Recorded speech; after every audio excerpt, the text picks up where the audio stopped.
الرحمن الرحیم۔ السلام علیکم۔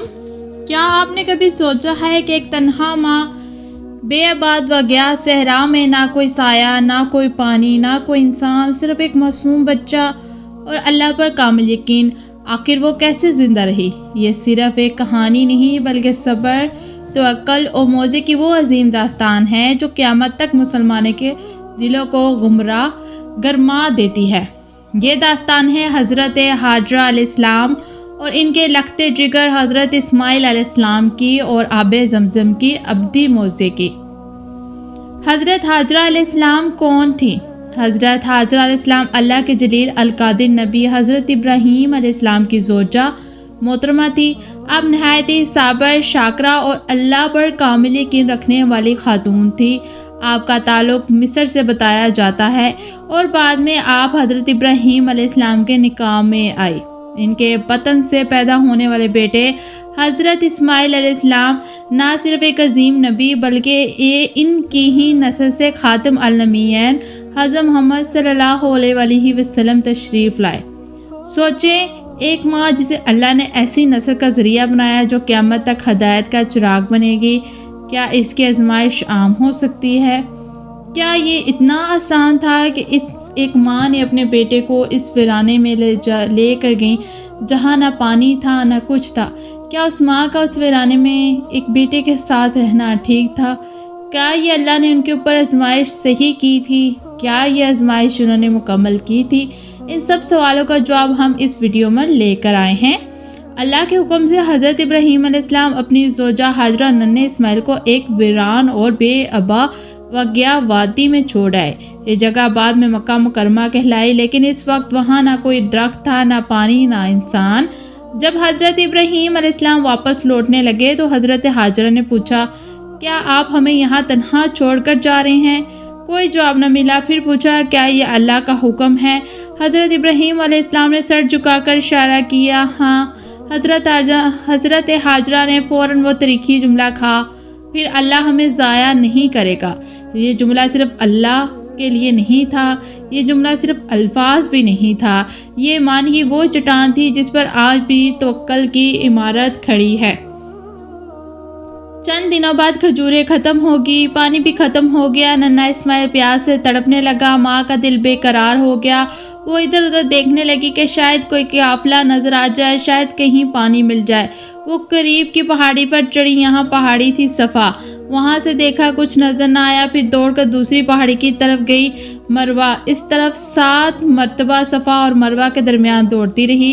سوچا، ایک ماں کی بے قراری، پیاسا بچہ، تڑپتا ہوا صحرا، لیکن امید ختم نہیں ہوئی۔ آج بھی حج اور عمرہ کرنے والے مسلمان انہی 2 پہاڑوں کے درمیان سعی کرتے ہیں۔ یہ حضرت ہاجرہ کی اس عظیم قربانی کی یادگار ہے۔ جب حضرت ہاجرہ مروہ پر تھی تو انہوں نے ایک آواز سنائی دی۔ واپس آئی تو دیکھا ننھا اسماعیل علیہ السلام اپنی ایڑیاں زمین پر مار رہا تھا اور اچانک وہاں سے پانی کا چشمہ پھوٹ نکلا۔ یہ تھا آب زمزم کا معجزہ۔ حضرت ہاجرہ نے فوراً پانی کے گرد مٹی ڈال کر اسے روکنا شروع کیا اور فرمایا، زمزم یعنی رک جا، رک جا۔ یہی چشمہ آج بھی چشمہ زمزم کے نام سے موجود ہے اور کروڑوں لوگ اس سے فیض یاب ہو رہے ہیں۔ یہ صرف پانی نہیں، یہ اللہ کی رحمت کا جاری معجزہ تھا۔ آب زمزم وہ پانی ہے جب ہم لوگ حج پر جاتے ہیں تو حج پر جا کر ہم وہاں سے پانی لے کر آتے ہیں، جو ہم اپنے عزیزوں وقار، اپنے دوستوں، بہن بھائیوں سب کو دیتے ہیں، اور اس سے کئی لوگ صحتیاب بھی ہوئے ہیں۔ ایسے اس پانی سے معجزات ہوئے ہیں جن لوگوں کو کبھی شفا ہی نہیں ملی، اتنے انہوں نے ہاسپٹل، ڈاکٹروں کے پاس گئے، لیکن حج پر جا کر انہوں نے آب زمزم کے پانی کو نوش فرمایا تو ان کو اس قدر اس سے فیض ملا، اس قدر وہ صحتیاب ہوئے کہ وہ اللہ کی قدرت کا کرشمہ تھا۔ اور یہ کوئی جھوٹ نہیں، یہ سچ ہے۔ آب زمزم اس قدر اللہ کی شفاعت پانی ہے کہ جو ہم پانی پیتے ہیں اس سے بھی صاف پانی آب زمزم کا پانی ہے۔ چشمہ زمزم کی وجہ سے سب قبیلہ جرہام وہاں عباس ہوا، یوں ویران آبادی آباد ہوگی۔ حضرت اسماعیل علیہ السلام وہیں جوان ہوئے اور بعد میں اپنے والد کے ساتھ مل کر خانہ کعبہ کی تعمیر کی، وہ کعبہ جس کی طرف آج پوری امت رک کر کے نماز پڑھتی ہے۔ سوچے، اگر حضرت ہاجرہ صبر نہ کرتی، اگر وہ نا امید ہو جاتی تو کیا مکہ آباد ہوتا؟ کیا زمزم جاری ہوتا؟ کیا کعبہ تعمیر ہوتا؟ حضرت اسماعیل علیہ السلام کی تربیت ایک ایسی ماں نے کی جو ایمان میں پہاڑ سے زیادہ مضبوط تھی۔ بعد میں جب اللہ نے حضرت ابراہیم علیہ السلام کو خواب میں بیٹے کی قربانی کا حکم دیا تو اسماعیل علیہ السلام نے بھی کہا، ابا جان جو حکم ملا ہے کر گزرے، انشاءاللہ آپ مجھے صبر کرنے والوں میں پائیں گے۔ یہ تربیت حضرت ہاجرہ کے صبر اور ایمان کا نتیجہ ہے۔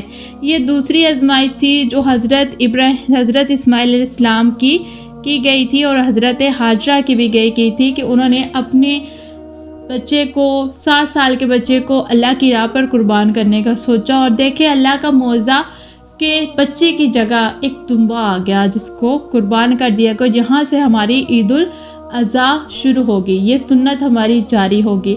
اللہ ہر انسان کو آزماتا ہے، ہر انسان پر آزمائشیں بھیجتا ہے، لیکن ہمیں ان آزمائشوں پر اللہ پر یقین کر کے رہنا چاہیے، نہیں کہ اگر ہم پر آزمائش آئی ہے تو ہم اس آزمائش کو کہیں کہ یہ ہم پر کیوں آئی، ایسا کیوں ہوا، ایسا کیوں ہوا، کیونکہ ہمارے نبیوں پر آزمائشیں آئی ہیں، ہمارے انبیاء پر آزمائشیں آئی ہیں، تو ہم تو انسان ہیں، ہم تو دیکھیں ہم عام انسانوں کی طرح انسان ہیں، تو اللہ شکر کرے کہ اللہ نے ہمارے پر بھی آزمائشیں لائی ہیں۔ اللہ پاک نے ہمیں بھی اس قابل سمجھا ہے کہ ہم پر کوئی آزمائش آئی اور ہم اس آزمائش کو پورا کر سکیں۔ آب زمزم کے بارے میں حضرت محمد صلی اللہ علیہ وسلم نے فرمایا، زمزم جس نیت سے پیا جائے وہی فائدہ دیتا ہے۔ آج بھی پوری دنیا سے آنے والے حاجی زمزم پیتے ہیں، شفاعت کی نیت کرتے ہیں، رزق کی نیت کرتے ہیں، علم کی نیت کرتے ہیں اور اللہ انہیں عطا فرماتا ہے۔ اسلام نے حضرت ہاجرہ کے عمل کو قیامت تک زندہ کر دیا ہے، حج کا رکن بنا دیا ہے، صفا اور مروہ کی سعی ان کے نام سے منسوب ہو گئی ہیں۔ ایک ماں کی دوڑ عبادت بن گئی، ایک ماں کا صبر سنت بن گیا، ایک ماں کا یقین معجزہ بن گیا۔ اللہ کے حکم پر کامل یقین رکھیں۔ آج کا سبق سب سے اہم ہے کہ اللہ کے حکم پر کامل یقین رکھیں، مشکل وقت میں صبر کریں۔ مایوسی ایمان کو کمزور کرتی ہے، ماں کی دعا اور تربیت نسلوں کو بدل دیتی ہے۔ اللہ جب چاہتا ہے تو اسے راہ میں بھی دریا جاری کر دیتا ہے۔ آج اگر ہم مکہ جاتے ہیں، زمزم پیتے ہیں، صفا و مروہ کی سعی کرتے ہیں تو یاد رکھیں یہ سب ایک تنہا ماں کے آنسو اور دوڑ کی یقین کی بدولت ہے۔ حضرت ہاجرہ علیہ السلام نے ہمیں سکھایا ہے کہ حالات کتنے ہی سخت کیوں نہ ہوں، اگر اللہ پر یقین ہو تو معجزے جنم لے لیتے ہیں۔ جب زندگی کا صحرا خشک ہو جائے، جب امید کی کوئی کرن نظر نہ آئے تو حضرت ہاجرہ کو یاد کرے اور دل میں کہیں اللہ ہمیں ضائع نہیں کرے گا۔ جب زندگی بالکل خشک ہو جائے، یہ ایک تنہا ماں، ایک پیاسا بچہ اور اللہ پر کامل یقین ہے۔ آج اگر ہم زمزم پیتے ہیں، صفا مروہ کی سعی کرتے ہیں، کعبہ کا طواف کرتے ہیں تو یہ سب ایک ماں کے صبر کی یادگار ہے۔ دل میں بس ایک ہی جملہ دہرائیں کہ اللہ ہمیں کبھی بھی ضائع نہیں کرے گا۔ اگر اللہ نے ہمیں اس دنیا پر بھیجا ہے تو ہمیں کسی مقصد کے لیے بھیجا ہے۔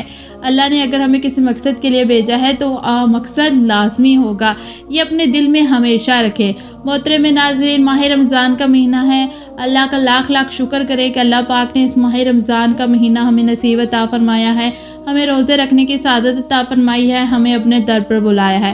محترم ناظرین، اگر آپ کو میری ویڈیو اچھی لگی ہے تو پلیز میرے چینل کو لائک اینڈ سبسکرائب لازمی کریں، اور اگر آپ میرے چینل کے اوپر پہلی دفعہ آئے ہیں تو جانے سے پہلے میرے چینل کو لائک اینڈ سبسکرائب کرنے کے ساتھ ساتھ بیل آئیکن کو لازمی دبائیں تاکہ آپ کو آنے والی ہر ویڈیو کا نوٹیفیکیشن مل سکے۔ اب دیں مجھے اجازت، پھر ملیں گے نئی ویڈیو میں نئی اسلامی ٹاپک کے ساتھ۔ اللہ حافظ۔